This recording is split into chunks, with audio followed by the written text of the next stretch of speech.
Just a brutal week on Wall Street as President Donald Trump announces massive worldwide tariffs. Some of the president's biggest backers, they are seeing red right now. And I don't mean just in their portfolios. No, we are seeing pushback from the right that we have never seen before. It is crazy. But it's not universal. No, there are some Trump boosters in right-leaning media who are still in the president's corner. Hey, ignore your 401ks, buy the dip. How long do you think that's going to last for? Well, look, if you need a break from all that, or maybe you need a break from Jim Cramer short-circuiting on CNBC, you come to the right place. We want to give it to you straight. I'm Jesse Weber, and you're in the Spin Room.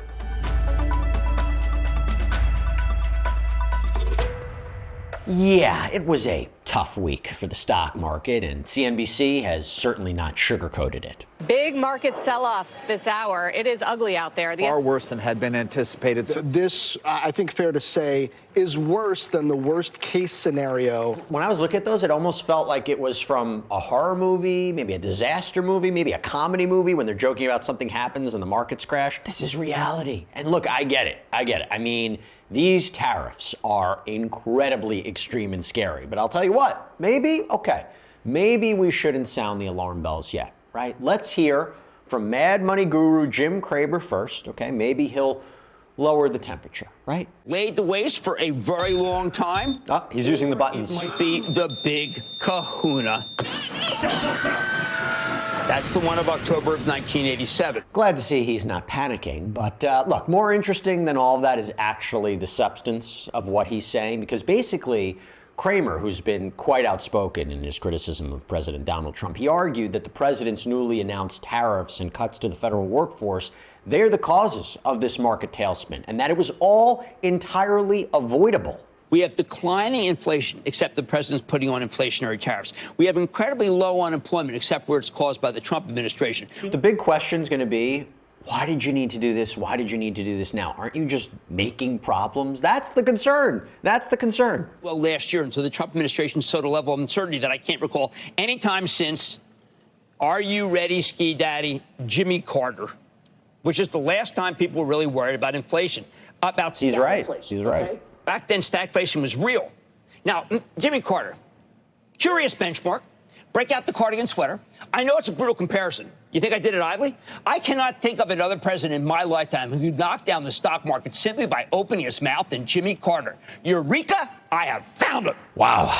You know, that's how you know things are really different right now. That is pretty big stuff coming from such a well-known financial commentator. And what has to be even more concerning for President Trump right now is that even some Republicans in Congress and loyalists in the right-leaning media and the financial world, they are jumping ship right now, which is very interesting, right? Because for all of the questionable things that Trump has said or done, when it comes to the piggy bank, when it comes to your wallet, when it comes to the economy, that's when you see the break. Like, how about Bill Ackman, right? The hedge fund titan who was one of Trump's biggest boosters ahead of the election.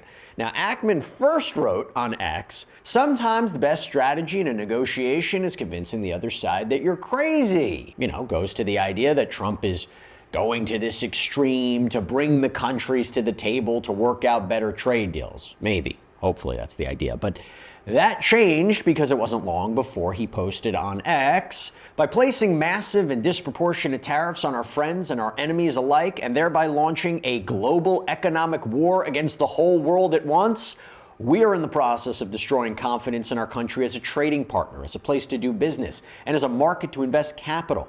The president has an opportunity to call a 90-day timeout, negotiate and resolve unfair asymmetric tariff deals, and induce trillions of dollars of new investment in our country.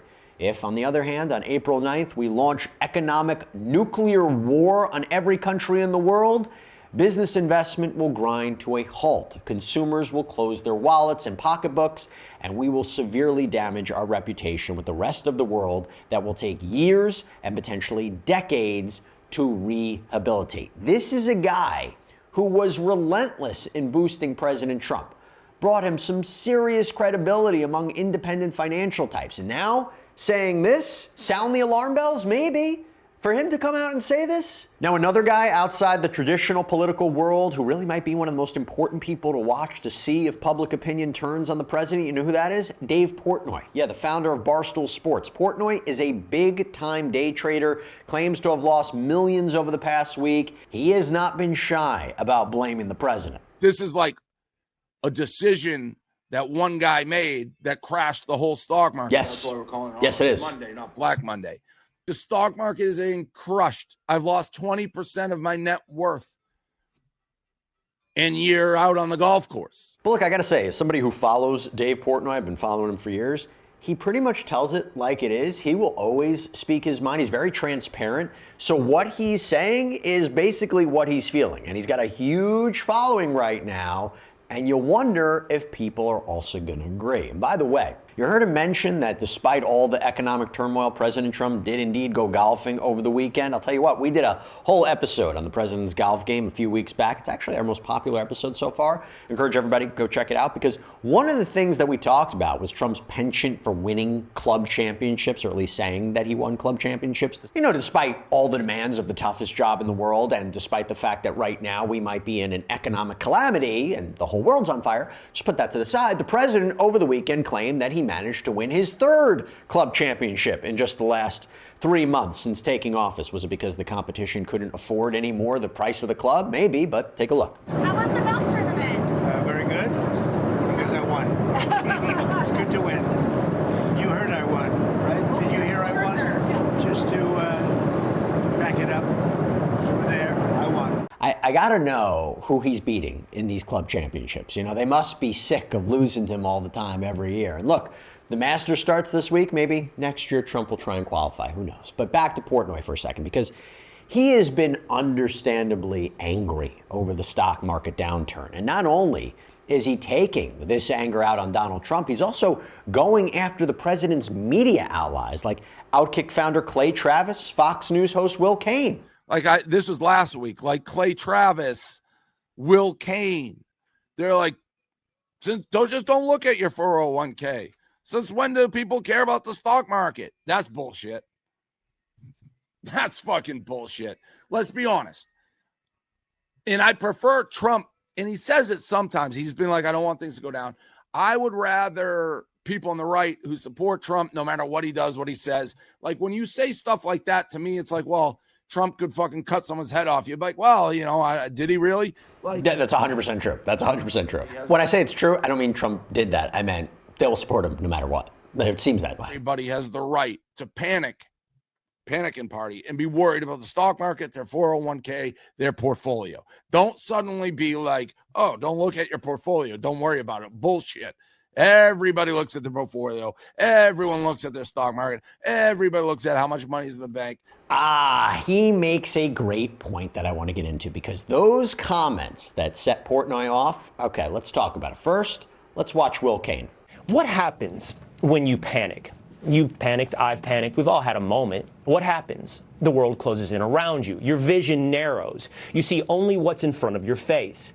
That's the same as it is for markets. Markets are voting mechanisms. They're short-term meters of people's sentiment, confidence versus panic. And one day tells you not very much about the future of the American economy. Yeah, that's true. Markets fluctuate. They can be, go up, down at a whim. That's true. It's kind of a reflection of how we should be feeling about a company and the economy. I get that. That's true. But I don't know. Kind of reminds you out of a scene of The Wolf of Wall Street, right? Where you have Matthew McConaughey, his character, passing on his stock market philosophy to Leonardo DiCaprio's character. What happens when you panic? Your vision narrows, your body tenses up.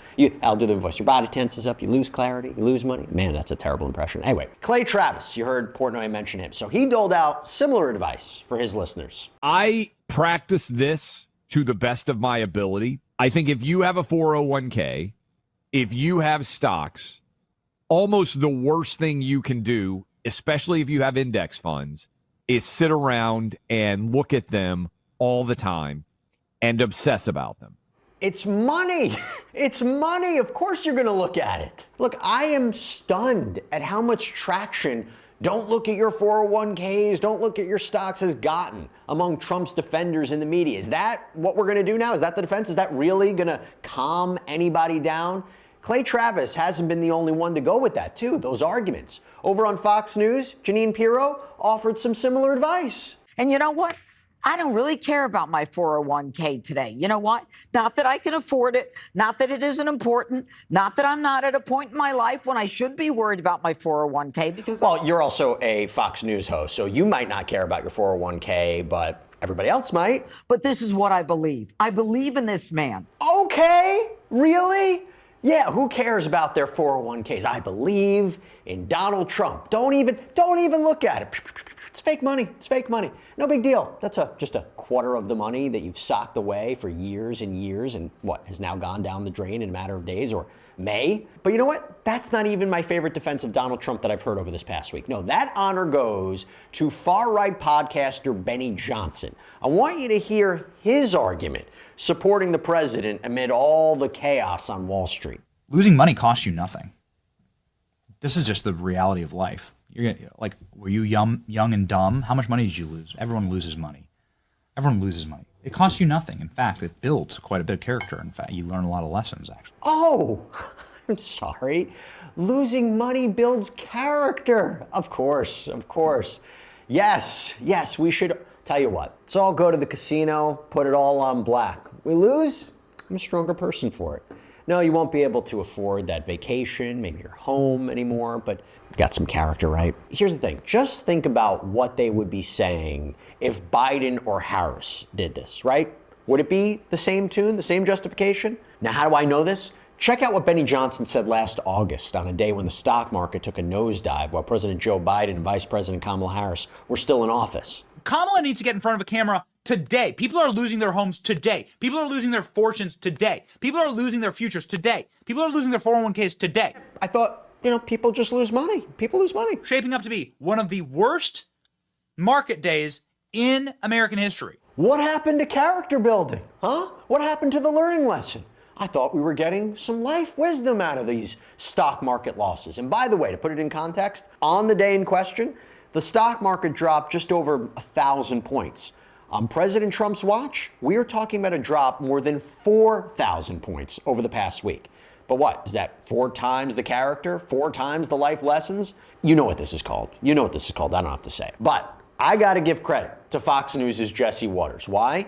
Because at least he tacitly owned up to the fact that he's got a double standard for criticizing Trump and former President Joe Biden when he addressed the optics of Trump hitting the links and the economic turmoil. One of the things I cannot stand is complaints about golf. Me too. And that's not a middle finger to middle America. That's a middle finger to all these foreign countries who are trying to get on the phone and negotiate these tariffs down. But if Biden was golfing during a stock market like this, I'm sure I wouldn't say a word. You wouldn't. I would not. No, he surely wouldn't. So good for him for at least making light of it. Transparency, honesty about what he's doing and representing. At least I got to respect it. Now, not all of Trump's most staunch defenders are sticking with him on this. Even Ted Cruz has been calling out the president's tariffs. Ted Cruz. There is a fork in the road as to what's going to happen. I love the cactus, by the way. Has anybody addressed the cactus in the background? If President Trump uses this moment as leverage, he's got an extraordinary opportunity to lower tariffs of every country on earth to U.S. goods and to lower our own tariffs in response. That would be a great outcome, a massive victory for the American people. On the other hand, there are voices in the White House that want high tariffs forever. There are angels and demons sitting on President Trump's shoulders. Who does he listen to? I hope he listens to the angels.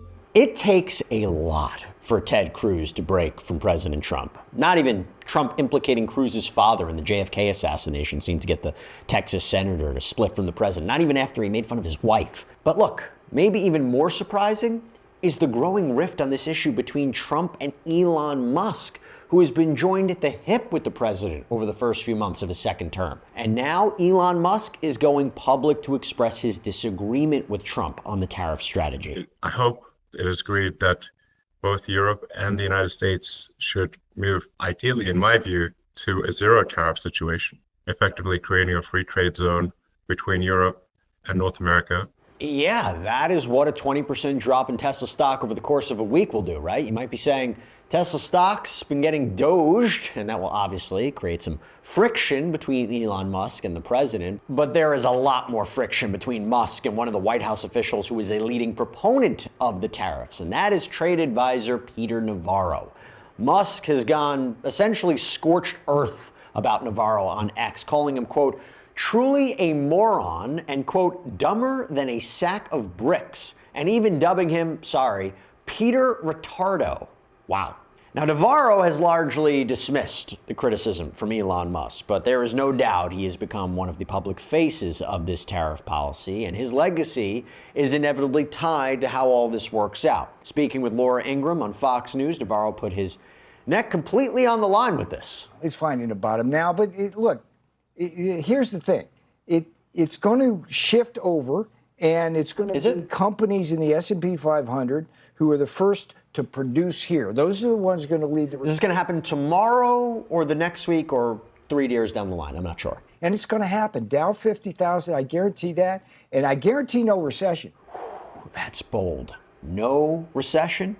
Is Navarro going to go down as a visionary, or will I guarantee no recession take its place in history among previously famed broken political promises like, if you like your plan, you can keep your plan, and read my lips, no new taxes? Time's going to tell. Look, my take, I'm not an economist. I'm not going to pretend to be an expert on tariffs, which, by the way, doesn't seem like everybody's now an expert on tariffs and how they work and when they're implemented and all that. Did you even know what a tariff was a year ago? But I'm praying the president knows what he's doing, that he has a plan, that he's not just following bad advice, the demons as opposed to the angels.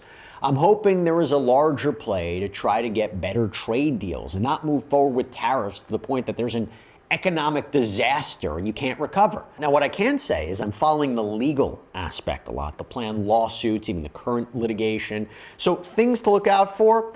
Congress, not the president, has the authority to impose tariffs. That's going to be a big argument, that they have the power to regulate trade, that the president's reliance on a specific federal law that gives him power to regulate international commerce if there is a national crisis or emergency, it really doesn't hold water here. That's going to be another argument. What's the emergency? Oh, you need tariffs to stop the influx of fentanyl and drugs. That argument may only go so far. And also, by the way, there's an argument that the Supreme Court won't side with the Trump administration here on this. So we shall see. But my gosh, this has become an important moment and test for the Trump administration. Now, what did we just hear as we were recording this? The president just put a 90-day pause on these tariffs except for China. So we'll see where this goes, but if it doesn't end up working or it blows up, what's going to happen next? We'll see. That's all we have for you right now, everybody. Thank you so much for checking out the Spin Room. I'm Jesse Weber. I'll catch you next time.